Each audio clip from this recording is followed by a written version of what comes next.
فرمائے. جو بلا ہے انتہائی تقریر مدر ہے قرآن کی خالق المنزل اتنے توحید کے علم میں بادیان کے علم میں توحید کی بلندی درجات اور مقصد کی دعا سونپی ہے. اللہ کے درجات بلند فرمائے. سماعت میں ایک بلند تواصل کا دیجیے گا.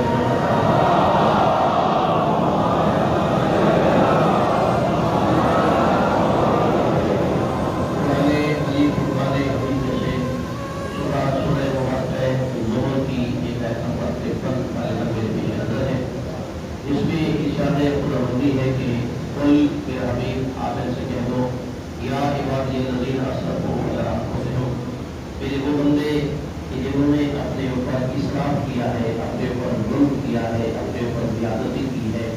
اب دیکھیں اس آیت کا جو اسلوب ہے انتہائی کمال ہے کہ خدا گنہگاروں کو بھی اپنا بندہ کر رہا ہے. مخلوق کے خدا کے جو بندے ہیں جنہوں نے گناہ کی ہے، اللہ کی نافرمانی کی ہے، اللہ کی باتوں میں معصیت کی ہے، انہیں بھی خالق لمبی ازل جو ہے اپنا بندہ کو یہ بتا رہا ہے کہ یا عبادی الذین اسرفوا، اے میرے وہ بندے کہ جنہوں نے میرے بارگاہ میں اپنے اوپر اسراف کیا ہے، لا تقنطوا من رحمت اللہ، میرا حبیب ان سے کہہ دو کہ وہ گناہ کرنے کے بعد میرے دروازے کو نہ چھوڑے، میری رحمت سے مایوس نہ ہو. میری رحمت کا دروازہ ہر وقت کھلا ہوا ہے. یہ تو انتہائی خوش نصیبی ہے کہ ماہ مبارک رمضان جیسا مہینہ ہمیں نصیب ہو رہا ہے اور یہ آخری عشرہ ہے اور آخری جمعہ ہے جو الوداع کے نام سے مشہور کیا جاتا ہے، مشہور کیا جاتا ہے. لا تقنطوا من رحمت اللہ، ان سے کہیں کہ گناہ ہو گیا ہے، میرا دروازہ نہ چھوڑے، میرا گھر نہ چھوڑے، میری رحمت سے مایوس نہ ہو، میری رحمت کی ہمیشہ متلاشی رہے. انہیں کہیں بلکہ مساجد ان کا ترجمہ کرو.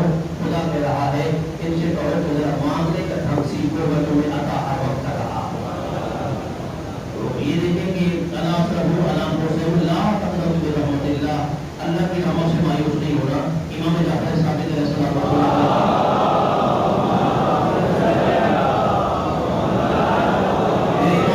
فرماتے ہیں کہ مایوسی جو ہے رحمت خدا سے مایوسی جو ہے یہ گناہ کبیرہ میں سے ہے.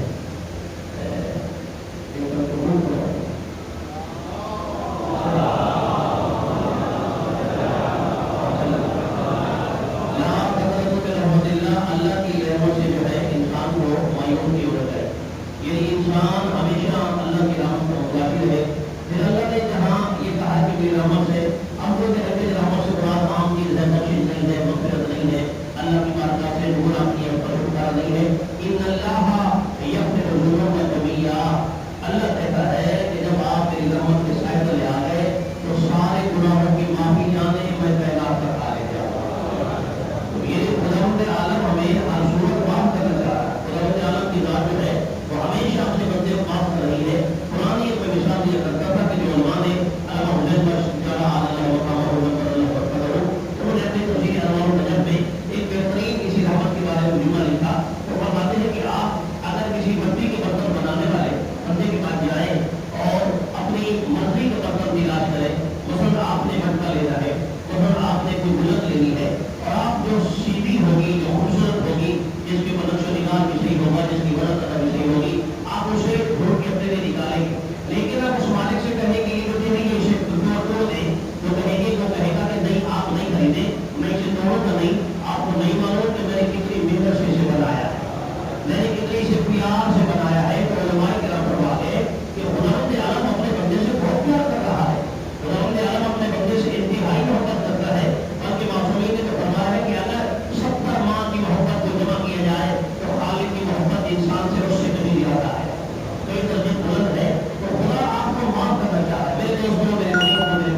تیری بارگاہ میں کبھی گناہ نہیں کروں گا.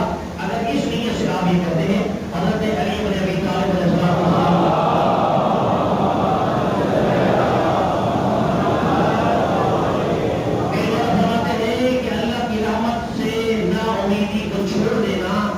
انسان کو اپنے خالق سے قریب کر دیتی ہے, بندے کو اپنے رب سے ملا دیتی ہے اگر رحمت کے متعاشی ہے اور رحمت کی طرفدار ہے تو. اور اگر فرماتے ہیں کہ اگر ناامیدی آپ پکڑ لیتے ہیں, اللہ کی رحمت کو چھوڑ دیتے ہیں, پھر میرے مولا علی فرماتے ہیں پھر انسان اپنے رب سے دور ہو جاتا ہے, اور جب رب سے دور ہو جاتا ہے تو اس کی آخرت بھی خیر نہیں ہوتی, دنیا بھی خیر نہیں ہوتی ہے. اسی لیے مولا فرماتے ہیں کہ کوشش کریں امام محمد باقر علیہ السلام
یہ ہمارے